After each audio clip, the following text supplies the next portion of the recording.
ರಾಜ್ಯ ಕಾಂಗ್ರೆಸ್ನಲ್ಲಿ ಆಂತರಿಕ ಶಿಸ್ತು ಕಾಪಾಡುವ ನಿಟ್ಟಿನಲ್ಲಿ ಹೈಕಮಾಂಡ್ ಅತ್ಯಂತ ಕಠಿಣ ಹೆಜ್ಜೆಯನ್ನು ಏರಿಸಿದೆ. ಮತದಾರರ ಪಟ್ಟಿ ಪರಿಷ್ಕರಣೆ ಅಥವಾ ಎಸ್ಐಆರ್ ಪ್ರಕ್ರಿಯೆ ಕುರಿತು ಕೆಪಿಸಿಸಿ ಕರೆದಿದ್ದ ಅತ್ಯಂತ ಪ್ರಮುಖ ಸಭೆಗೆ 100ಕ್ಕೂ ಹೆಚ್ಚು ಉಪಾಧ್ಯಕ್ಷರು ಮತ್ತು ಪ್ರಧಾನ ಕಾರ್ಯದರ್ಶಿಗಳು ಗೈರಾಗಿದ್ದ ಕಾರಣ ಅವರ ವಿರುದ್ಧ ಕಠಿಣ ಶಿಸ್ತು ಕ್ರಮ ಕೈಗೊಳ್ಳಲು ಕಾಂಗ್ರೆಸ್ ಗಂಭೀರ ನಿರ್ಧಾರ ಮಾಡಿದೆ.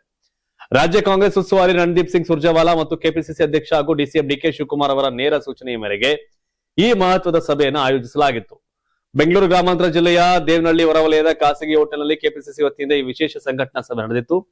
ಮುಂಬರುವ ಚುನಾವಣೆಗಳ ದೃಷ್ಟಿಯಿಂದ ಅತ್ಯಂತ ನಿರ್ಣಾಯಕವಾಗಿರ್ತಕ್ಕಂಥ ಎಸ್ಐಆರ್ ಪ್ರಕ್ರಿಯೆಯ ಪ್ರಾಮುಖ್ಯತೆಯನ್ನ ಪದಾಧಿಕಾರಿಗಳಿಗೆ ಮನವರಿಕೆ ಮಾಡಿಕೊಡುವುದು ಮತ್ತು ತಳಮಟ್ಟದ ಪಕ್ಷವನ್ನ ಸಜ್ಜುಗೊಳಿಸುವುದು ಈ ಸಭೆಯ ಮುಖ್ಯ ಉದ್ದೇಶ ಆಗಿತ್ತು. ಆದ್ರೆ ಪಕ್ಷದ ಜವಾಬ್ದಾರಿಯುತ ಸ್ಥಾನಗಳಲ್ಲಿರುವ 100ಕ್ಕೂ ಹೆಚ್ಚು ಪ್ರಮುಖ ಪದಾಧಿಕಾರಿಗಳಿಗೆ ಸಭೆಗೆ ಬಾರದೆ ಬೇಜವಾಬ್ದಾರಿತನ ಪ್ರದರ್ಶನ ಮಾಡಿರೋದು ರಾಜ್ಯ ಉಸ್ತುವಾರಿ ಸುರ್ಜೇವಾಲಾ ಅವರ ತೀವ್ರ ಅಸಮಾಧಾನಕ್ಕೆ ಮತ್ತು ಆಕ್ರೋಶಕ್ಕೆ ಕಾರಣವಾಗಿದೆ.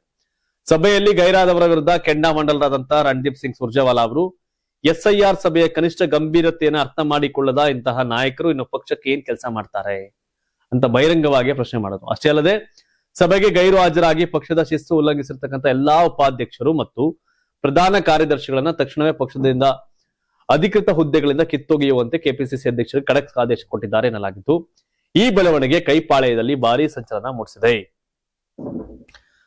ಜವಾಬ್ದಾರಿ ಕೊಡೋದು ನಿಭಾಯಿಸಿ ಅಂತ, ಜವಾಬ್ದಾರಿಯಿಂದ ಜಾರಿಕೊಂಡ್ರೆ ಹಂಗೆ ಕಳಿಸ್ಬೇಕು. ಒಳ್ಳೇದೇ, ಆ ಪಾರ್ಟಿ ದೃಷ್ಟಿಯಿಂದ ಶಿಸ್ತಲ್ಲಿ ಇರ್ಬೇಕಪ್ಪ, ಒಳ್ಳೇದಿದೆ, ಅದಲ್ಲೇನಿಲ್ಲ.